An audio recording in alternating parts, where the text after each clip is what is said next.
Oi, Regina. Oi, pessoal. Tudo bem, Lu? Está Eu tô, e entrancando de você? novo, né? Boa vida! É, pois é, quem tem amigos não precisa de nada, né? Estou aqui nesse paraíso, na casa da minha amiga maravilhosa, e descansando mais um pouco, refletindo, né?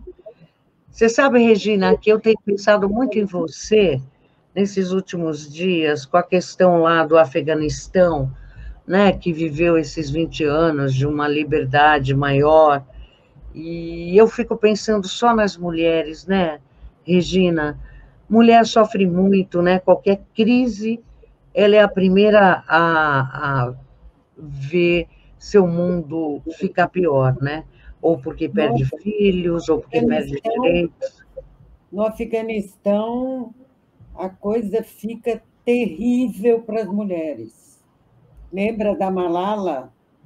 Pois é, levou um tiro, né? A história da Malala, você lembra? A Uma menina, menina. a menina queria ir para escola, levou um tiro dos talibãs. Ela é paquistanesa, mas havia elementos do Talibã no Paquistão tam, também. E a nossa colega jornalista Adriana Carranca escreveu um livro maravilhoso sobre a Malala. Ela esteve com a Malala. O livro chama Malala, a menina que queria ir para a escola. Então, a história da Malala, né? O pai dela era um pai mais avançado, achava que a mulher tinha que estudar, e ela foi para a escola, mas os talibãs não suportaram. Agora ela está lá, né? Essa coisa da mulher, tem uma frase da Simone de Beauvoir que diz o seguinte, né? Basta uma crise social, econômica e política para que os direitos da mulher sejam questionados. A gente fala assim e as pessoas pensam que não é assim. É assim, sim, né? A mulher demorou muito para conseguir votar, lembra disso? A mulher não votava, né? É isso aí. Para poder estudar, eu tenho uma poeta mexicana, a Sor Juana de la Cruz, com uma história maravilhosa. Eu li a biografia dela. Ela tinha paixão por ler, por aprender, viu na biblioteca do avô. Ela teve que ir para um convento para poder continuar tendo acesso aos livros, e mesmo assim acabou sendo oprimida, escondiam os livros dela. Você mesmo conhece a história de uma mulher maravilhosa, a poeta Flor Bela Espanca, que no Brasil não se conhece muito. Você fez até uma peça sobre ela, não é isso? Fiz. Ela não teve problema para estudar, não. Ou melhor, teve quando ela entrou na faculdade de Direito. Ela era a única mulher. E as pessoas achavam muito estranho, né? Uma mulher estudando direito em Portugal. A Flor Bela morreu um ano antes de eu nascer. Foi Ela agora. morreu em 1930. Agora, você imagina, na década de 20, ela tentando estudar direito em Lisboa. Ela foi massacrada, achavam ela estranha e tal. E depois o seguinte, ela tinha mania de casar, né? Ela casou várias vezes. Agora, você imagina a Flor Bela Espanca naquela altura casando várias vezes. Ela era apontada como devassa, né? Como devassa. E era uma mulher extraordinária. A história conta que ela se suicidou. Eu tenho as minhas dúvidas sobre isso. Ela estava muito feliz porque ia ser lançado um livro dela. Então, ela estava muito feliz. Era no dia do suicídio, entre aspas, dela, ela tinha pedido para a empregada fazer uma faxina grande na casa, botar flores, ela ia receber uma amiga. ela estava super feliz. Como é que uma pessoa super feliz se suicida? Então, eu tenho as minhas dúvidas, mas os historiadores, os biógrafos dela, afirmam que foi suicídio. E Agora, por que depois ela foi perseguida, Lu, até depois da morte, é porque a mesmo? Igreja Católica em Portugal, os amigos dela queriam transferir os despojos dela de perto do Porto, uma cidade chamada Matosinhos, Sei. para a cidade dela, e a Igreja Católica, os bispos, não deixaram. Fizeram até uma passeata, um encontro para não deixar que o corpo dela fosse transferido. E 20 e tantos anos depois é que os amigos conseguiram levar o corpo dela para a cidade dela. E tiveram que enterrá-la durante a noite, para ninguém ver. E por Imagina, tudo. Ah, e por que essa ira contra ela, Regina? porque achavam que ela era uma mulher avançada, tinha casado muitas vezes, tinha querido estudar direito, os versos dela, ela falava muito de amor e falava com sinceridade, com arrobo, com paixão. Então, achavam que os versos dela eram lascivos, eram proibidos. E hoje ela é uma figura maravilhosa. Para mim, ela é a maior poeta da, da nossa língua. Eu adoro a Flor Bela. Então, você vê, né? A gente está falando de 30. Isso continuou e continua até hoje, né? Eu sempre brinco o que faz os homens terem tanto medo de mulher, né? Mas Eu, o que, que nos você anos, que você lutou para poder estudar? por que eu tive que lutar para estudar? Porque meu pai, não, nem por maldade, nem por ruindade, mas a cultura dele, cultura espanhola, isso era anos 60, 70, a mulher não tinha que estudar. A mulher tinha que se preparar para casar, ter filhos, quem tinha que estudar eram os homens. E mulher que estudava não prestava. Era o que tinha na cabeça do meu pai. Foi uma luta. Eu tive a ajuda da minha mãe, me rebelei, me revoltei e fui, né? E daí para frente fui conquistando minha independência. Tive que trabalhar por também um acaso com 15 anos para ajudar na família, e eu conquistei a liberdade, mas foi difícil. Eu também nasci apaixonada por livros, com vontade de estudar, vontade de conhecer, e a nós mulheres isso não era dado, e se era dado não era prioritário, né, Regina? Você teve um pai, uma família mais avançada, né? Seus pais investiram em educação, vocês todas estudaram na sua casa, não é isso? A minha mãe tinha muito medo, porque a Casper Libero, quando eu comecei, era à noite. Então, a minha mãe não gostava muito de eu estudar durante a noite. Mas o meu pai, para você ter uma ideia, foi o meu pai que eu não sabia direito o que eu queria fazer. Eu queria, talvez, estudar letras ou direito. E um dia meu pai chegou com um recorte do jornal dizendo que ia ser aberta uma escola de jornalismo e falou para mim: olha, isso é uma profissão boa para você que gosta de escrever. Quer dizer, foi Uhum. meu pai que descobriu a faculdade de jornalismo para mim. Casper Libero, né? É, Que foi Felipe, onde eu estudei, né? eu me formei em 1952, Lu. Eu não tinha nascido ainda. Você sabe que é engraçado, né? Aí eu estudei, fui à luta, e sempre achando que, poxa, né? Minha mãe sempre me dizia, porque minha mãe trabalhou, né, antes de casar, depois que casou, meu pai não deixou, porque o homem é que tinha que sustentar a casa, né? E ela sentia muita falta de não ter independência financeira, quer dizer, de não ter orgulho de ter o dinheiro dela. E sempre me falou: não, filha, tem que trabalhar, tem que ter o seu dinheiro, tem que ter a sua independência. Mas minha mãe era uma mulher diferenciada também para a época, viu, Regina? A maioria não estava preocupada com isso. E eu lembro que de lá para cá eu fui descobrindo o feminismo, né?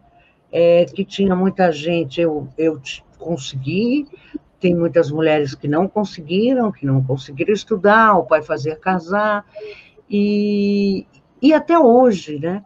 As mulheres precisam lutar. Você vê o feminicídio no Brasil, quantas mulheres são mortas, né?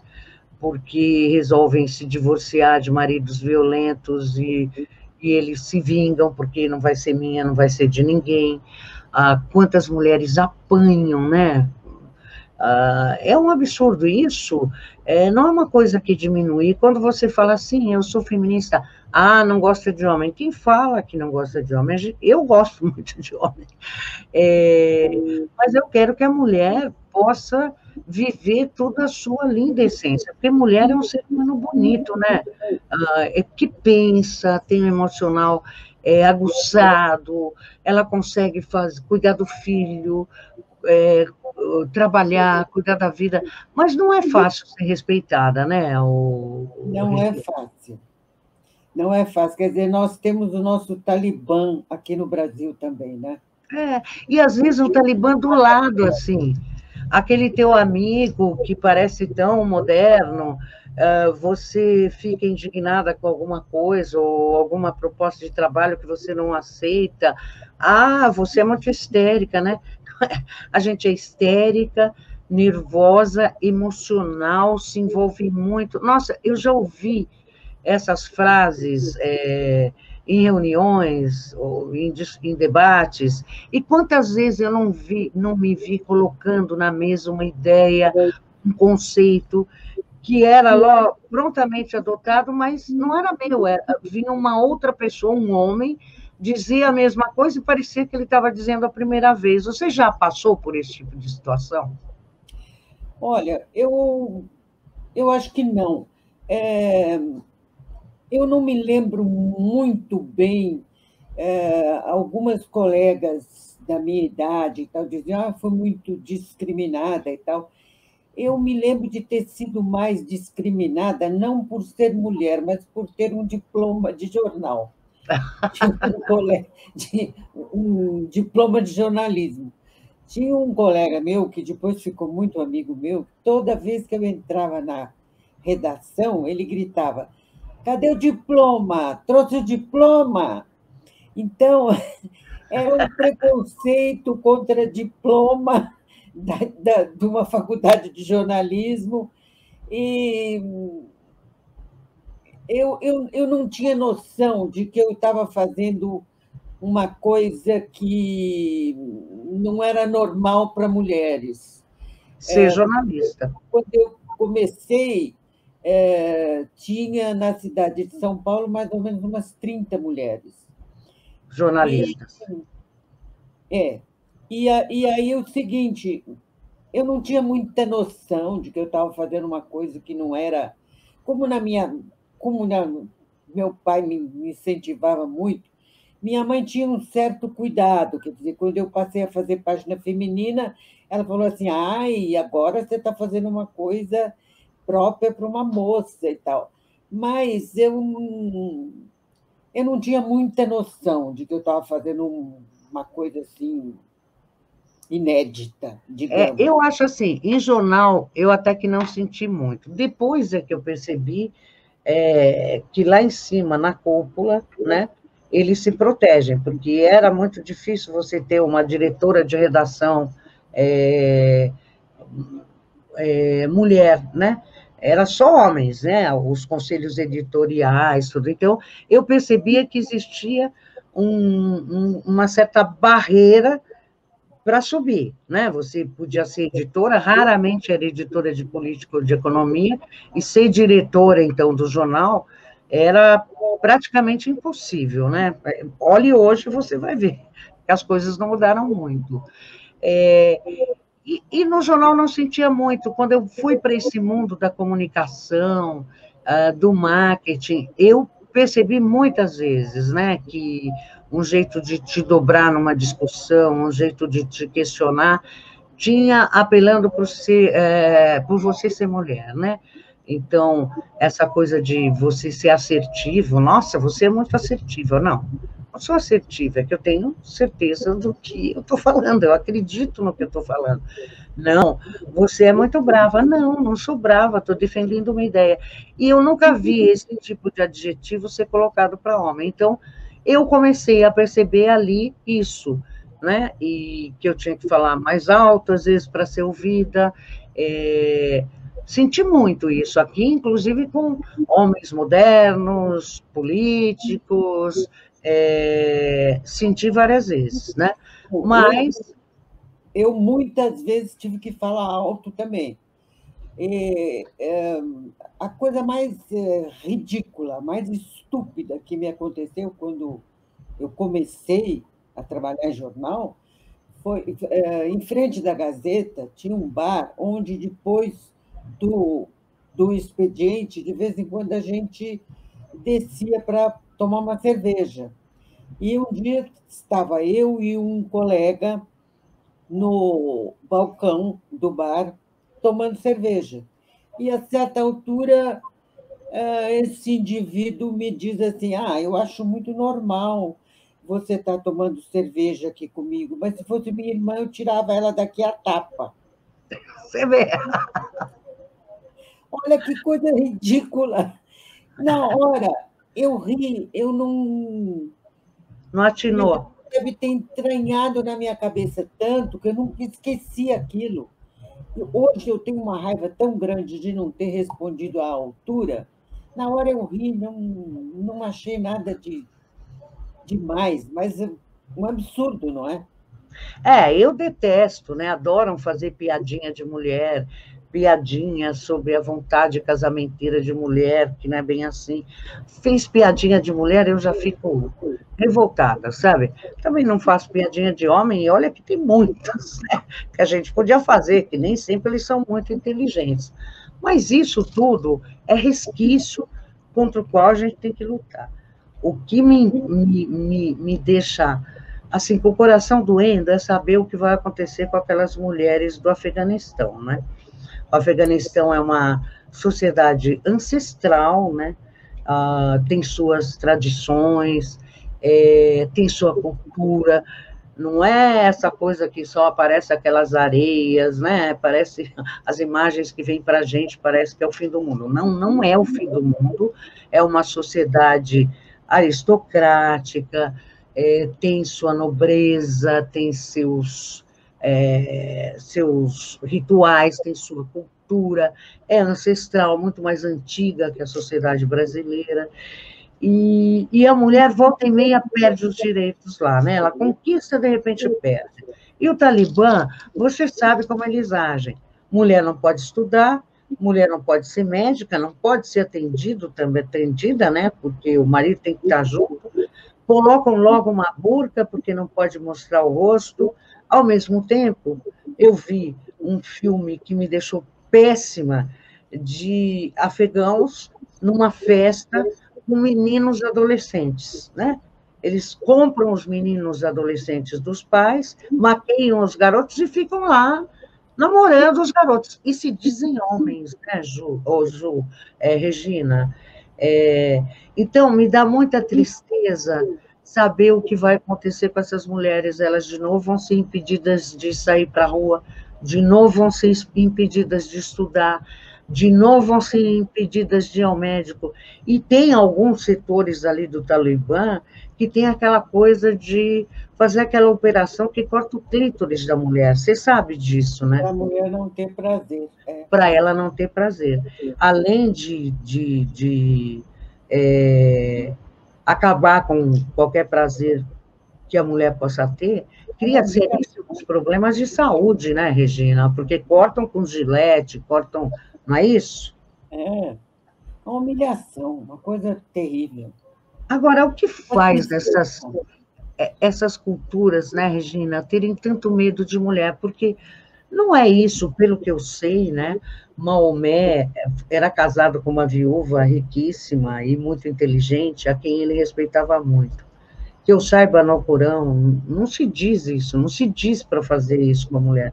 Como não se diz na Bíblia, e os papas, bispos, padres faziam isso, por exemplo, com a Flor Bela. O que faz essas culturas, inclusive a judaica, até hoje a mulher judia assiste, não é missa, né? Assiste, vai à sinagoga e tem que ficar em cima, ela não fica embaixo. O que leva a isso é uma coisa que eu não consigo entender. Né? Pois é.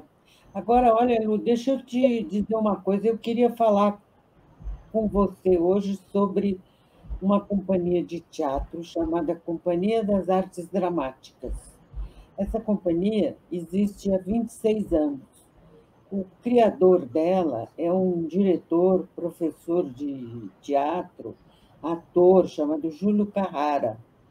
Ele começou há muitos anos atrás com teatro infantil, depois ele montou espetáculos diversos com clássicos e atualmente eles estão fazendo leituras de peças, mas eles estão fazendo uma leitura de peças diferente das que são feitas, sabe? Porque leitura de peças, se ela não for muito bem realizada, ela vira uma coisa chata. Na televisão, então, é mais difícil ainda.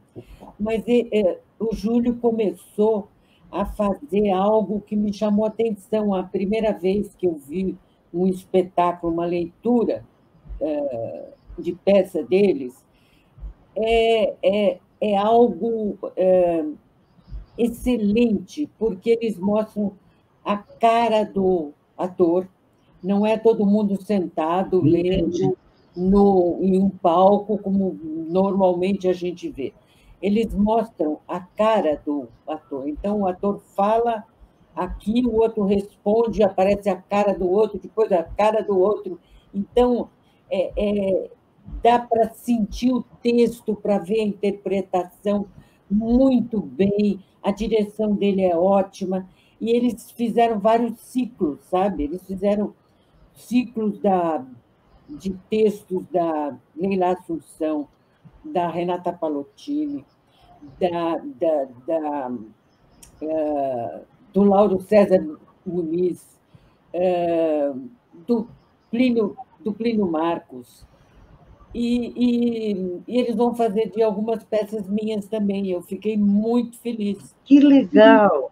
E eu acho, sabe o quê? Quem quiser ver isso, deve procurar no YouTube. Eles estão lá no YouTube. Você procura Companhia das Artes Dramáticas e aparece os ciclos deles. Olha, é muito bom para conseguir conhecer o autor, as suas peças, para ver a interpretação, e é um time muito bom. Tuna Dueck, Dado Carvalho, Oswaldinho Mendes, nosso amigo É também, ótimo. de vez em quando está lá. Eles convidam outros atores que não pertencem a esse grupo. Maiara Magre, que é uma atriz muito conhecida, fez muito teatro, fez muita novela.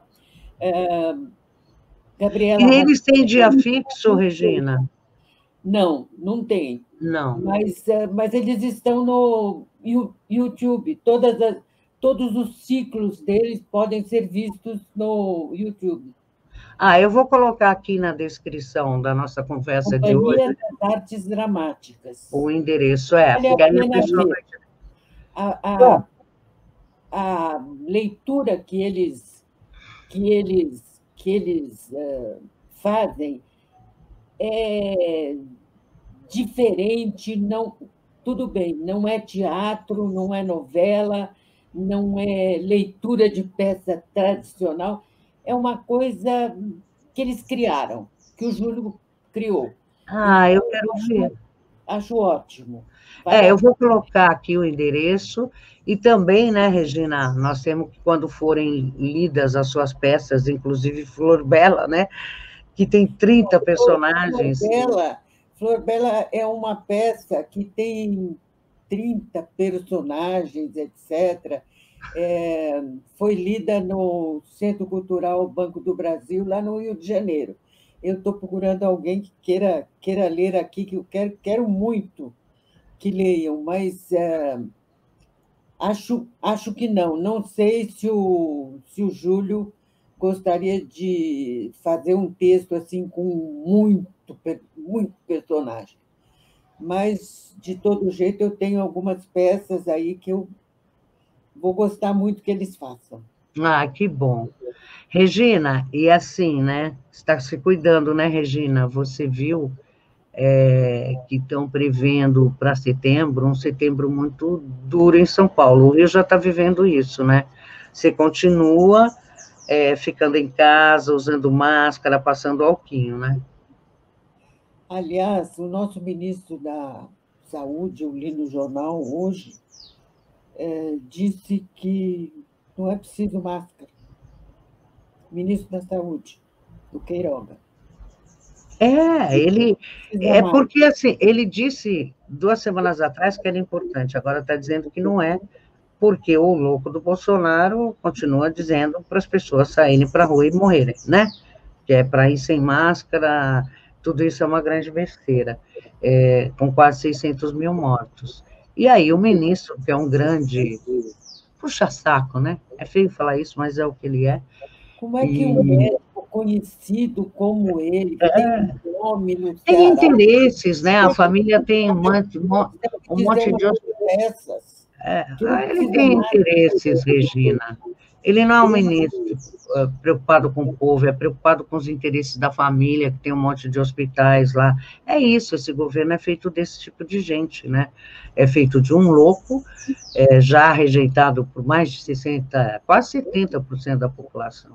O problema é que tem ainda muita gente que acredita, não sei por quê, e agora eles resolveram brigar contra a máscara, né? Brigaram contra a vacina, brigaram contra o isolamento, agora estão brigando contra a máscara. Às vezes parece, juro para você, parece assim, que eles são mensageiros do demônio levando alminhas para o inferno, porque é um negócio inacreditável como são amigos da morte, né? Não é isso? Então você está se cuidando, né, Regina? Claro, Então desde tá. o início. Bom, e eu estou aqui nesse paraíso maravilhoso E com a você minha amiga. volta quando? Eu volto, eu acho que semana que vem eu estou aqui um pouco para ajudar, ela está mudando de casa.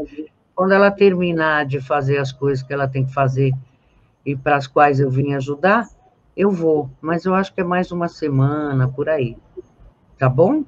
É um sacrifício tão grande ficar aqui. Até a próxima, Lu. Ai, ai, beijo, meu amor, te amo, beijo.